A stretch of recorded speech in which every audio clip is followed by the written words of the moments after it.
Welcome to just another solar podcast with Luke Beattie. That's me, and Karl Jensen. Welcome, Hey, Karl. Luke. Hey. Now, some of the other issues that commonly come up online around Australian consumer law and how it relates to us as installers, retailers, and anyone involved in the supply chain for solar. So today we've got Andrew Williams from Findlaysons Associates, who specialise in Australian consumer law, among many other things. Welcome, Andrew. Thanks, Luke. Thanks for having me. So just as a quick background, you have some experience or some exposure to the solar industry. What's that been to date?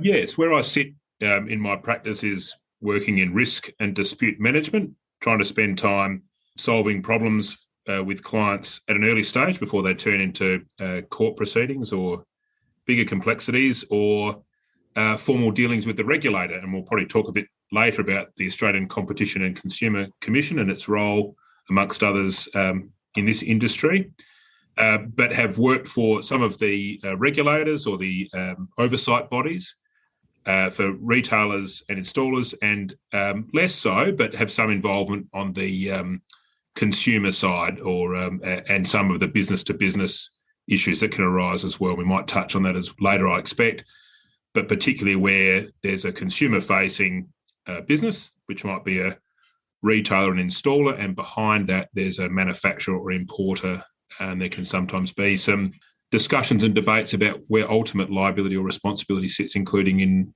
relation to warranty claims or issues, particularly on the hardware. Yep. Now, the first conversation I'd like to have is around the retailer's responsibility to their customer and where the liabilities sit, and some of your observations around what solar companies have been doing well and areas of improvement. Yeah, thanks, Luke. I had a quick look to see what the ACCC was saying this year about its priorities. The solar industry has dropped off the express mentions list. They're onto caravans and other things, but the industry has always been one that's attracted the attention of the regulator and potential problems.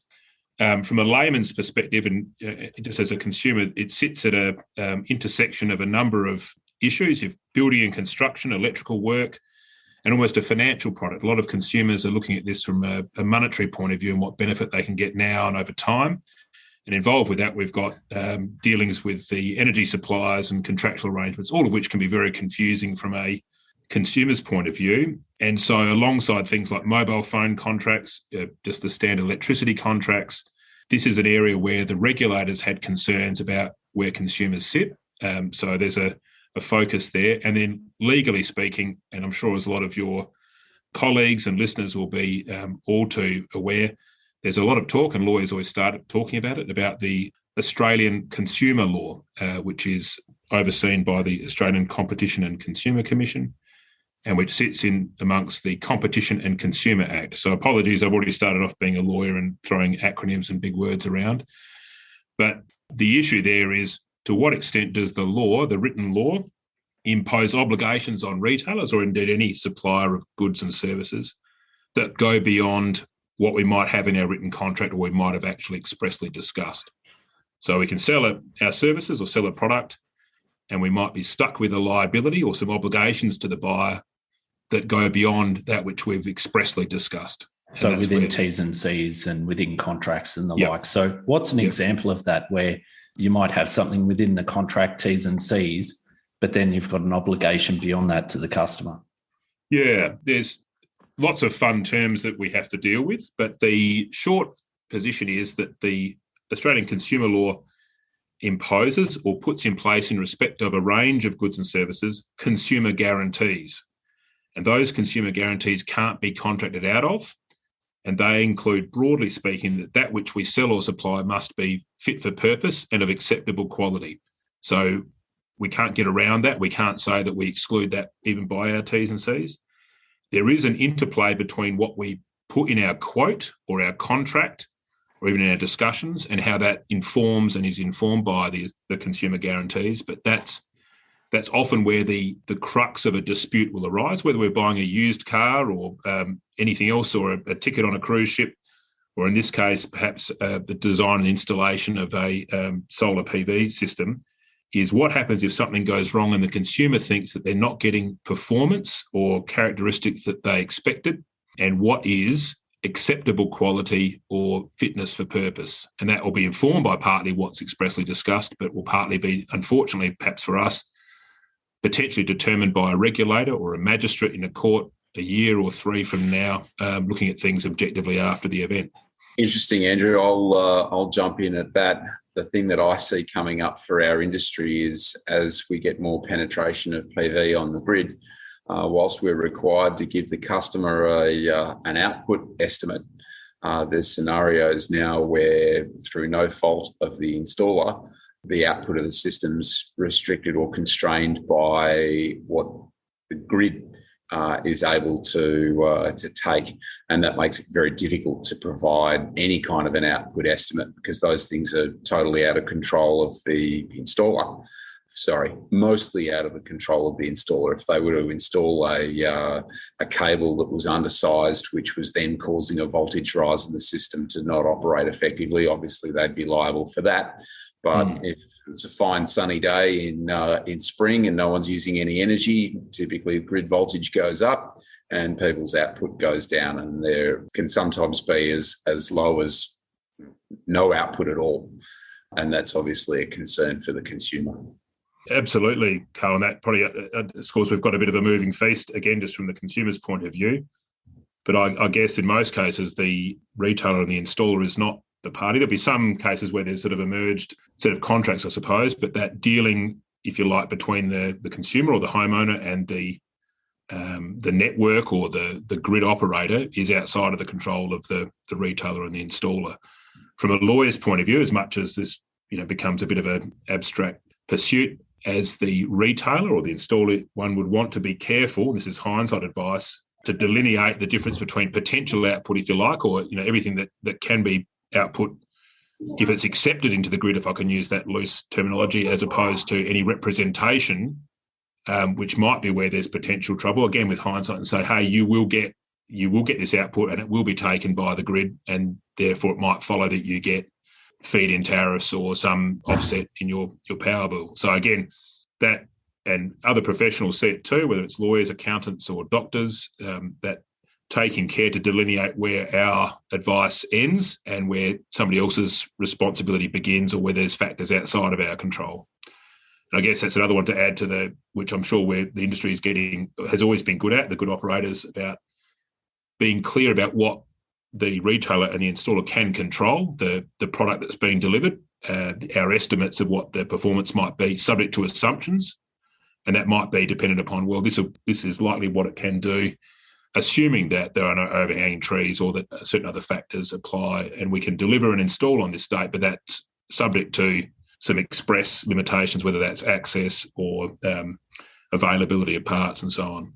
One of the issues that's been brought across to me, and I know companies that have dismissed people or performance managed them for, is you'll have an offer that has yield estimates, you have your T's and C's, your contract, and you have a fair offer from a fair company. But then you have salespeople who are communicating to the customer something that might be beyond what the system's going to do, how quality the gear is, and all that sort of thing.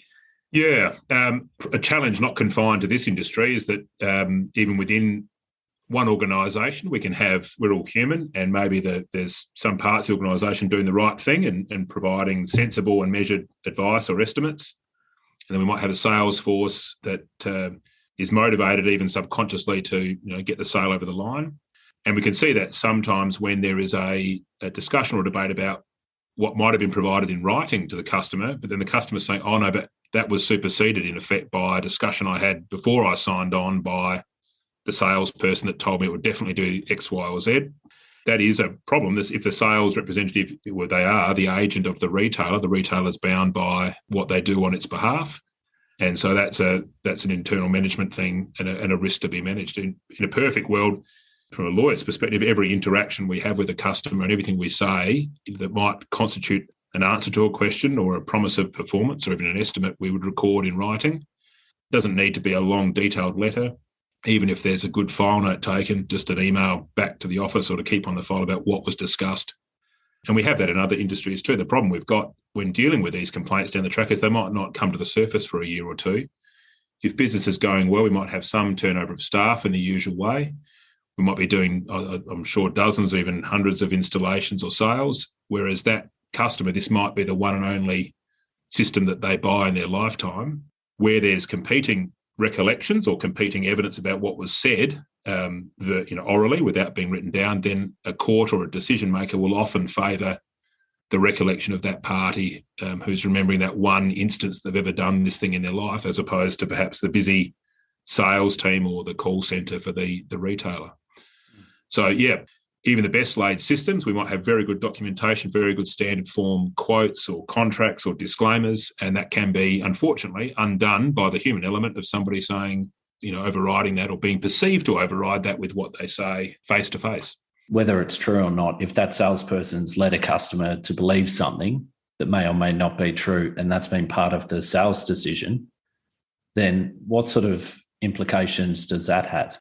The difficult part of the extent of the consumer guarantees is that, what is fit for purpose and what is the concept of acceptable quality will be informed. That may change case to case depending on what the customer has said that they want it for, depending on what the customer has said that they expect, and depending on what they've been told about it. So that what's been said by a salesperson, whether there's a bit of it's a classic sort of lawyers debate, but what's mere puffery, what's the sort of just the sort of salesperson's pitch that isn't really ultimately taken seriously, but is part of getting it over the line, and which parts of that pitch or discussion then in effect form part of that consideration of acceptable quality. If somebody just bought off the shelf without further discussion a standard system with no real expectation, then a court might assess acceptable quality and durability by reference to average industry standards, or however many years that they might expect the panels to last, or whatever the performance of the inverter might be.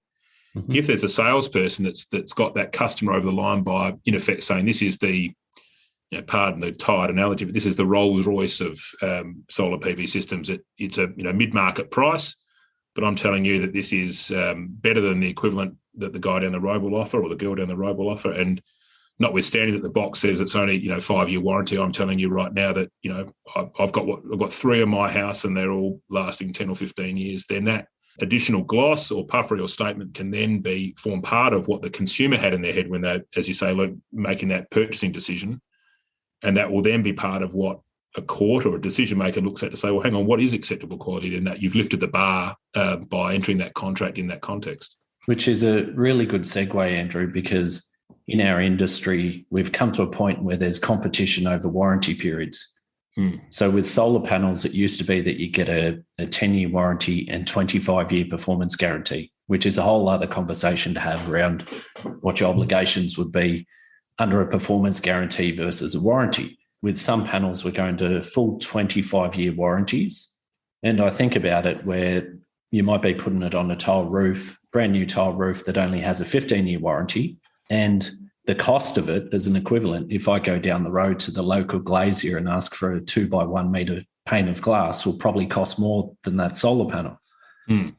So typically solar companies are going to offer 5 to 10 year workmanship guarantees and that sort of thing, and everything else falls within the warranty, of the products themselves. The good manufacturers will pay for replacements or replace a product or like for like and pay for a call-out fee.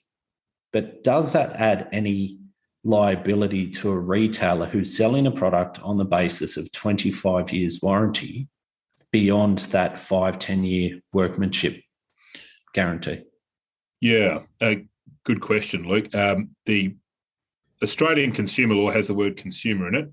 The focus of the law is on consumer rights, not so much on perhaps the retailer or the small or medium or even large business that's caught or not sandwiched between the retailer on the one hand and perhaps manufacturers or importers on the other.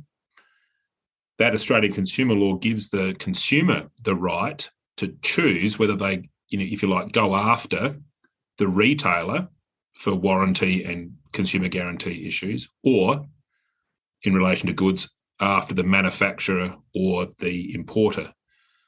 So if we buy from an importer or the manufacturer a panel or a component and it comes with a brochure that says 25-year warranty and it's got it written all over the box, then aside from some other obligations we've got as we on-sell that to the consumer to spell out warranty rights, it's us as the retailer that's on the hook for that 25-year period that's written on the box.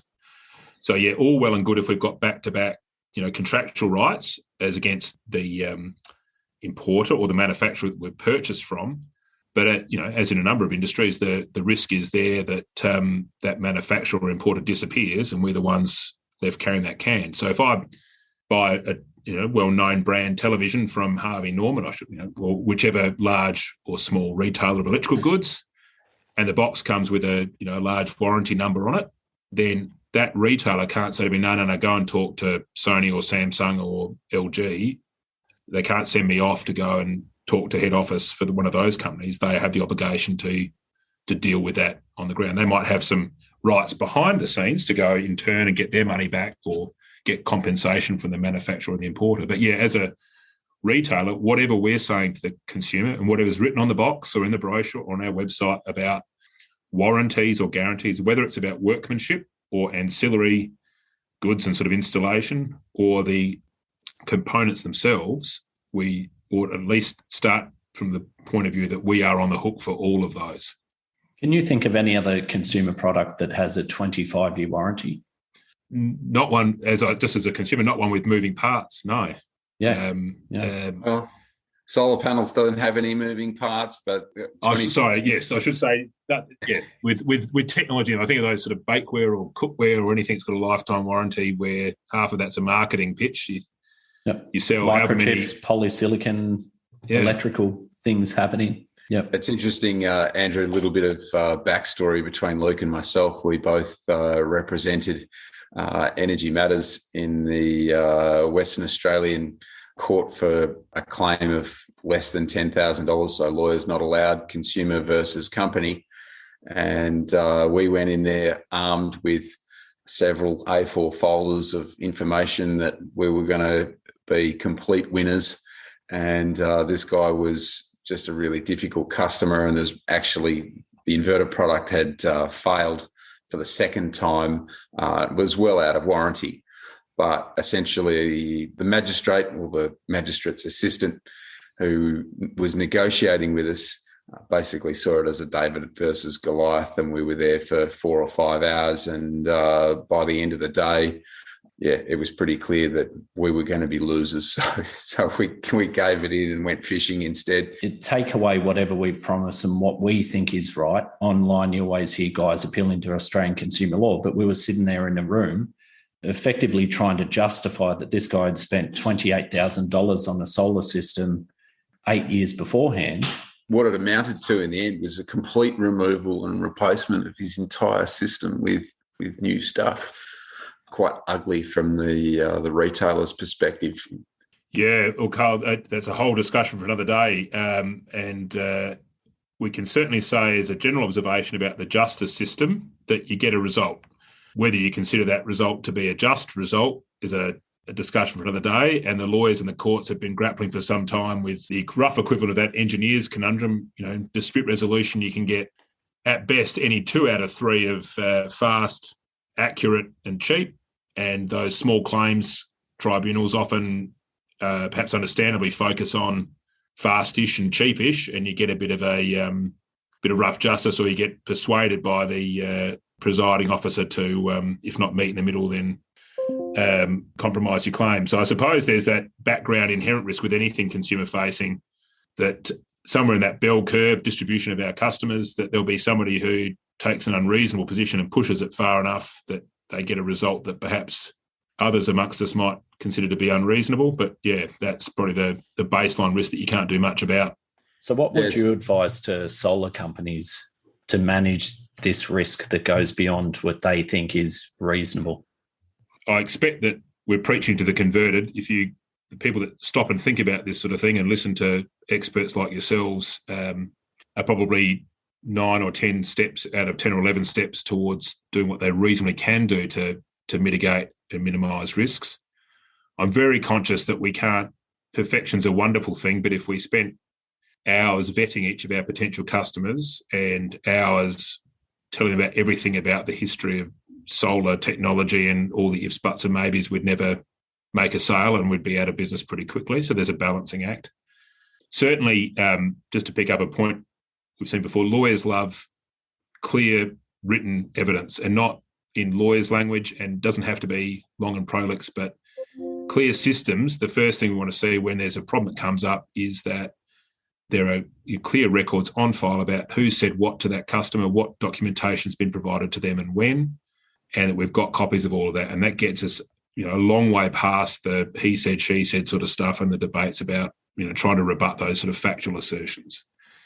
That can at least then allow you to move quickly to figuring out the best commercial way out of the matter. Sometimes that will be to say, no, we're entirely right and the customer's entirely wrong, and we are stuck having a bit of a polite and respectful debate here that may or may not end up in a court or a tribunal.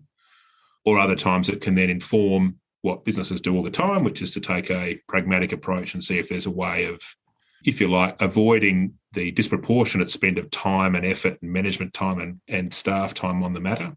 And aside from that, being aware that, oddly enough, where the regulator gets involved and where, aside from the Google reviews and the online stuff, which is a whole nother discussion, but where the regulator gets involved and the dollar figures get big is where the regulator feels that the complaints process hasn't been dealt with appropriately. So it's probably having the sales process and the documentation installation all well recorded and making sure that there's not that gap that we sort of touched on before, a gap between what the sales staff are saying and what the technical staff or the business is actually prepared to, put its name on.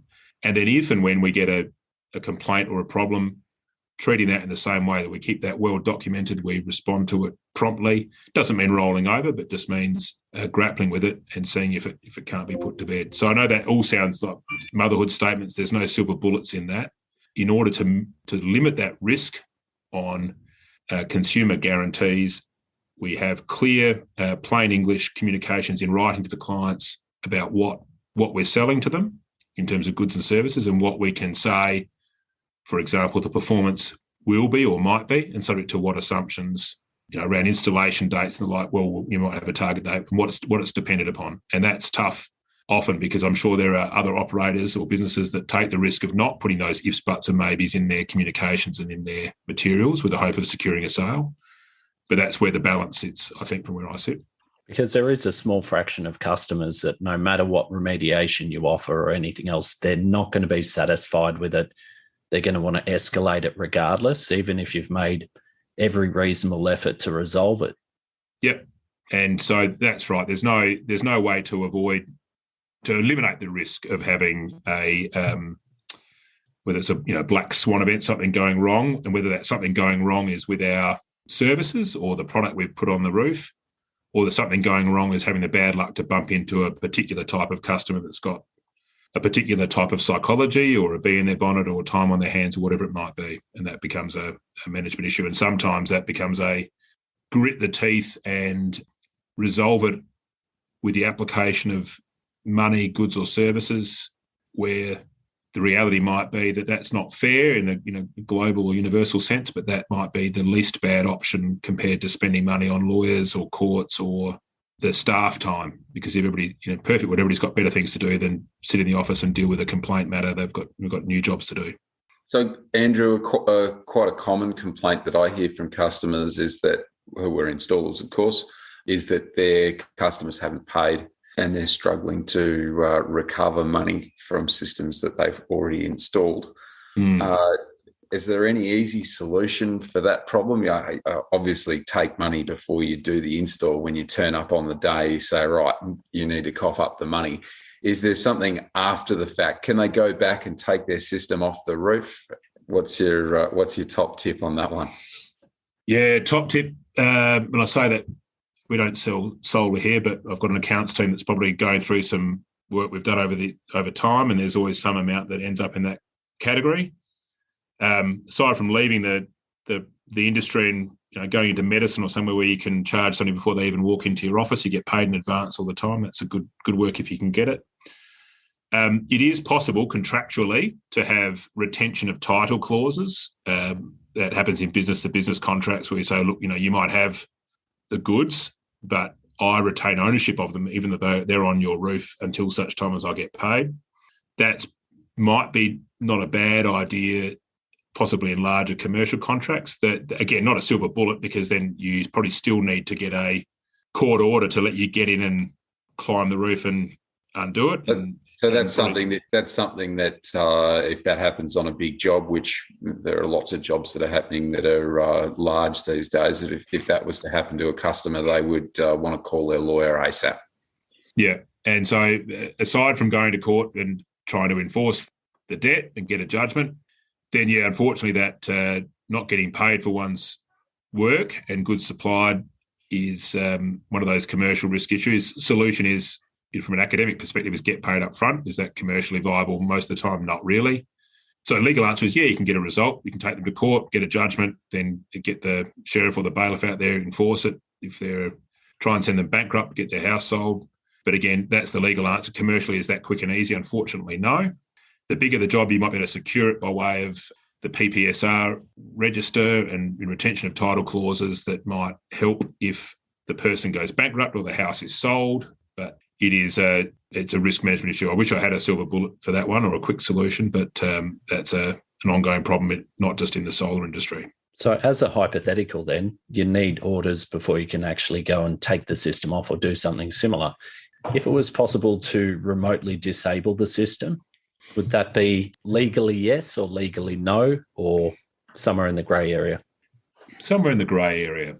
You'd be on stronger ground if there was a clear, plain English explanation of that and that right in a contractual arrangement between the parties. That would allow you to do it. And then as long as that didn't interfere with safety or basic provision of life, you wouldn't want to disconnect something that might then, the usual way of affecting life support systems and things like that. But no, put it in a contract. Step one, if you've got a contractual right to do it, worth giving it a try. But I would like to have that noted up front as a possible outcome. And it could be just in, if you don't pay, then you authorise us to utilise our remote access via the XYZ system to disconnect the system or switch it off or whatever the appropriate term might be to describe what you'd be doing. And you mentioned PPSRs, which in larger installs and commercial stuff, they're quite common. But certainly for your residential installs, it's not going to be something that's done. I think it's typical to have a clause about the retention of ownership and something similar. But once it's on their roof, as you said, the best thing is to collect the cash before or on the day of install to avoid all those issues. Agreed. Yep.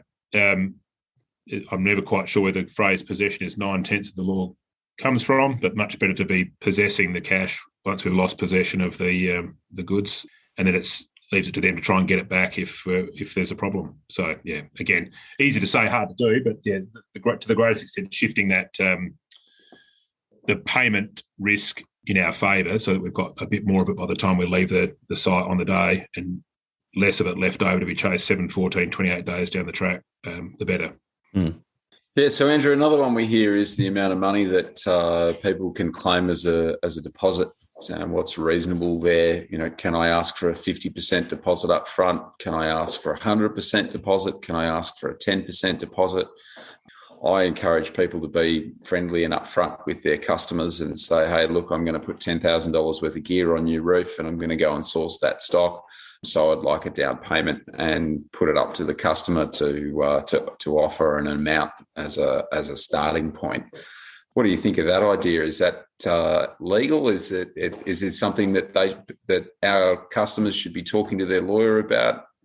No, it's very legal. Again, I suppose, taking a big picture, we want to be operating in a way so that the chance that somebody from outside of our commercial relationship, whether that's a judge or the regulator or a person that walks up and looks at the situation down the track, doesn't think that something underhanded or unconscionable has gone on.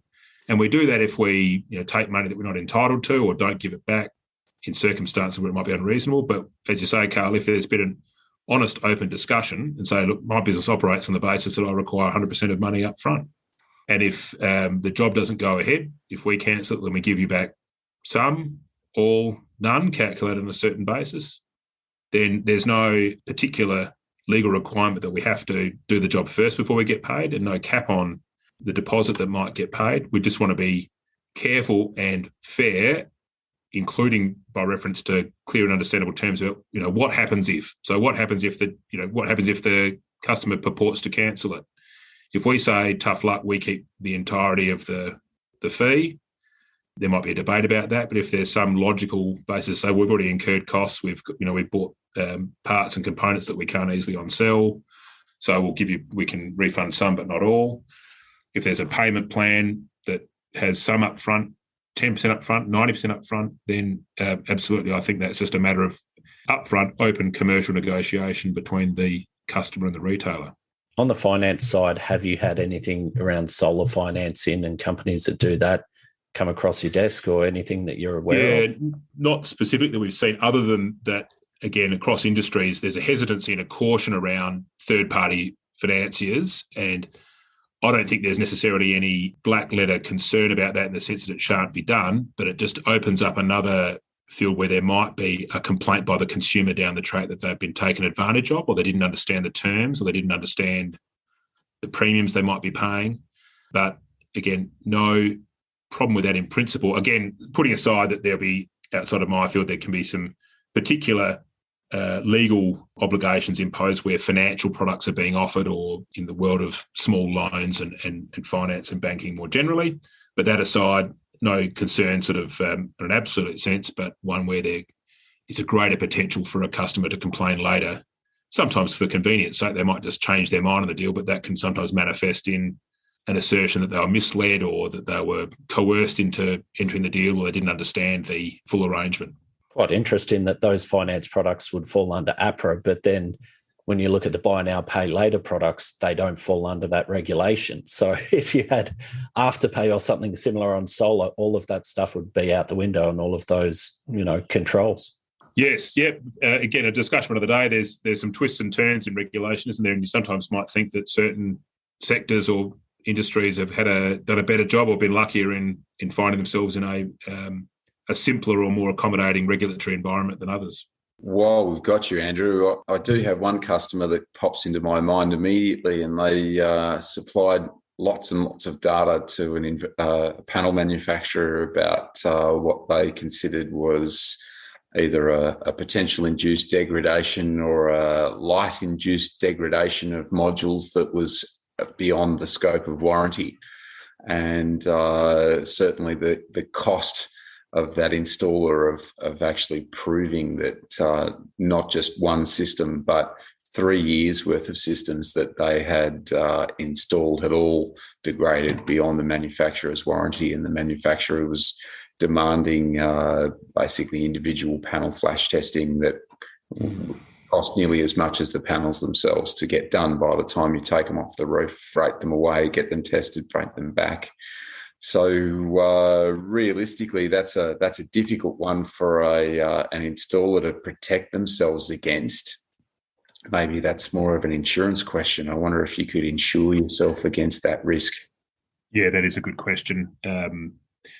And by way of me dodging the question, certainly one to discuss with brokers, and we have had that discussion in various forums and at these sort of conferences about, well, putting aside that, how does one ensure that risk we talked about before, that we are, as a retailer, stuck potentially carrying the can for what we'd otherwise consider to be manufacturer's warranties, that what happens if they tip over? Can we ensure that? Can we push off our warranty risk? And again, it's a matter of discussing with your insurer. Most things can be insured. The question is at what cost and whether that's commercial.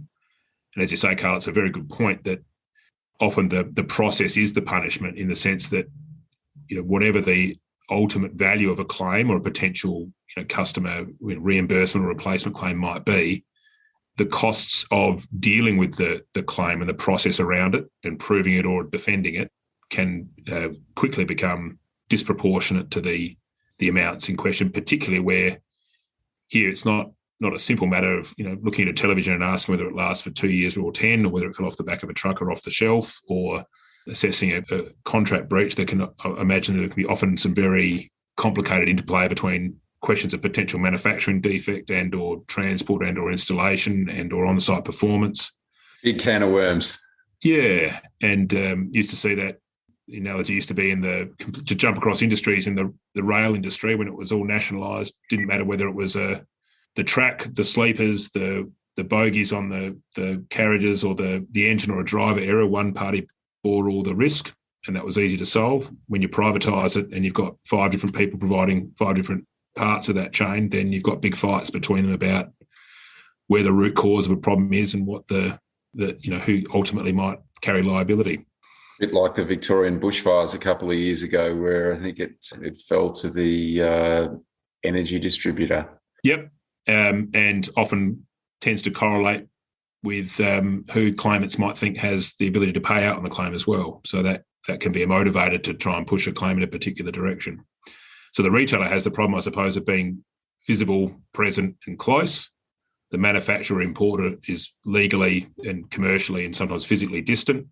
And as you've pointed out, Karl, it's a good point. This is not an easy product or service to put on the desk between everybody and have it tested or looked at. It's difficult technically in terms of access and in testing. So, yeah, it's a tricky one.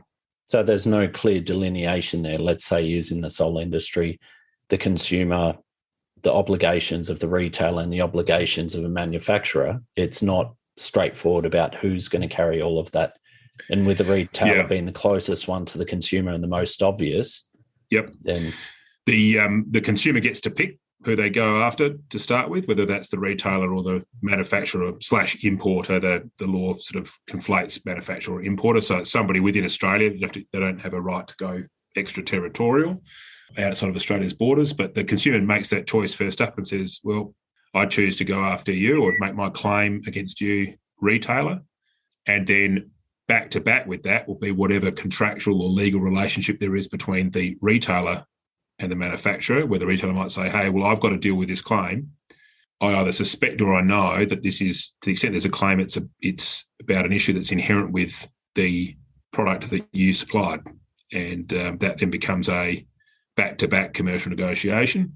Good outcome. There's a close commercial alignment between manufacturer and retailer. Both want to technically potentially be at odds with one another, but want to have a commercial approach to getting a solution that fits all. But otherwise, you can, as a retailer, be not fighting, but negotiating on two fronts, if you like. On the one hand, with your customer, and on the other, with behind the scenes or behind that layer with the manufacturer.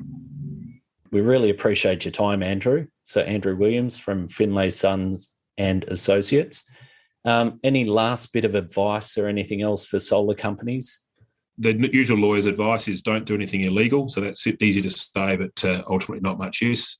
Again, I think most businesses will have good antenna. You'll know sometimes when you've got a potentially involved or potentially difficult customer. It's not to say you focus your energy on them, but just imagine that whatever file you run and whatever documentation you use is going to be looked at not by your grandma in this case, but by a judge, a magistrate, or a decision maker who's going to be busy. They might have had not much sleep the night before.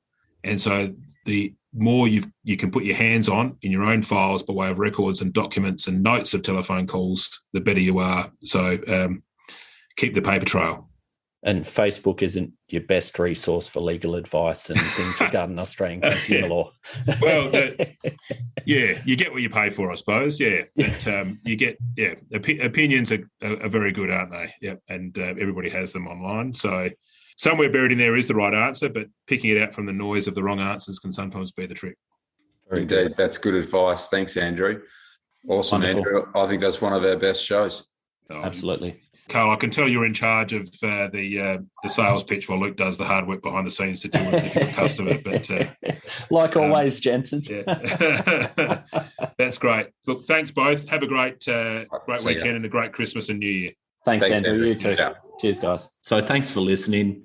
If you enjoyed, please share it around to anyone it might be relevant to and click the subscribe button. Thanks a lot.